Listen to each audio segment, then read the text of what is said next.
Assalamualaikum warahmatullahi wabarakatuh. Salam sejahtera. Hai teman Niken, apa kabar? Semoga hari ini semua dikarenai kesehatan olehnya. Dengan Niken Tante Sudarmono di sini mengucapkan terima kasih atas kesediaannya mendengarkan YouTube saya. Di YouTube kali ini saya akan membahas mengenai MAH. Nah, apa sih sebetulnya MAH dan kenapa kita bisa terkena penyakit MAH? Yang saya bahas kali ini berhubungan bukan cuma sekadar dari MAH, tapi juga MAH, GERD atau semua yang kita sebut juga asam lambung dan segala macam pokoknya yang berhubungan dengan sakit perut kita. Nah, tentunya kalau berhubungan dengan perut itu pasti berhubungan dengan makanan dong ya. Jadi saya akan menjelaskan dulu jalan ceritanya makanan kita ini bagaimana sih diolahnya oleh tubuh kita. Nah, makanan ini seperti biasa masuk dari mulut kita, lalu melalui kerongkongan, lambung, usus kecil dan usus besar. Masalah yang terjadi ini adalah di dalam lambung kita, karena lambung kita ini hanya bisa menerima 1,5 liter makanan. Bayangin, jadi kalau kita makan banyak banget, dia tuh akan antri untuk bisa masuk ke lambung. Lambung akan mengolah si 1,5 liter dulu. Makanya lambung sangat perlu kecepatan super tinggi agar bisa mendorong si makanan ini ke usus kecil. Nah, di dalam lambung ini gimana sih caranya dia bisa memproses makanan kita? Dia itu sangat-sangat asam. Tingkat asamnya sangat tinggi sehingga dia dapat menghancurkan makanan-makanan yang masuk ke dalam si lambung. Dengan sangat cepat dia akan mendorong ke usus. Tapi pastinya supaya usus kita tidak luka, dia hancurkan dulu dengan menggunakan asam lambung ini. Nah, sayangnya terkadang asam lambung kita kurang asam. Jadi karena asam lambung kita kurang asam, akibatnya apa? Akibatnya akan terjadi sisa-sisa makanan yang tidak masuk ke dalam usus. Nah, disinilah masalahnya ketika lambung kita kurang asam. Jadi ada timbunan-timbunan bekas-bekas sisa yang ketinggalan gak bisa masuk ke dalam usus. Tadi saya baru sampai membahas mengenai makanan sisa di dalam usus. Nah, tapi berikutnya sudah datang lagi masuk. Akibatnya lambung menjadi membengkak.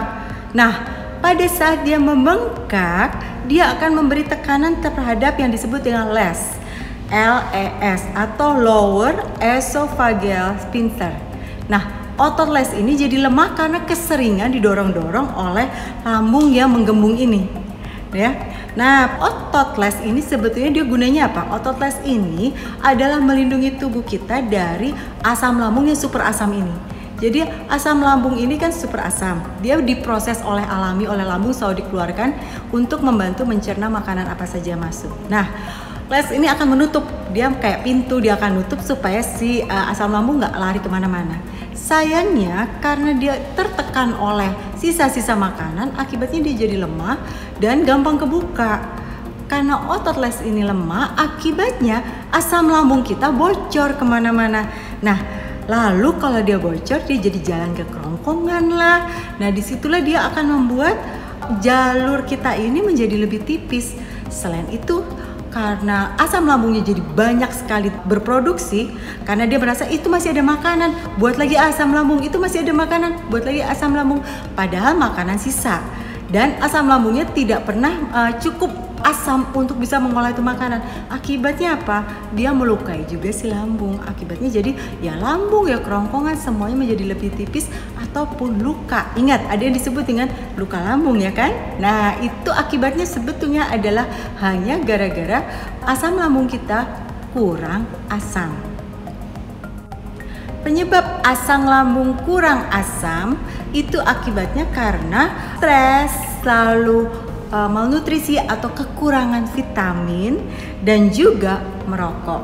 Nah, bagi teman-teman yang mulai merasa asam lambungnya kok ada masalah, mulai naik ke tenggorokan lah, atau mulai terasa dadanya berdebar-debar karena sakit karena ditekan oleh GERD, ya jangan malah mengkonsumsi PPI.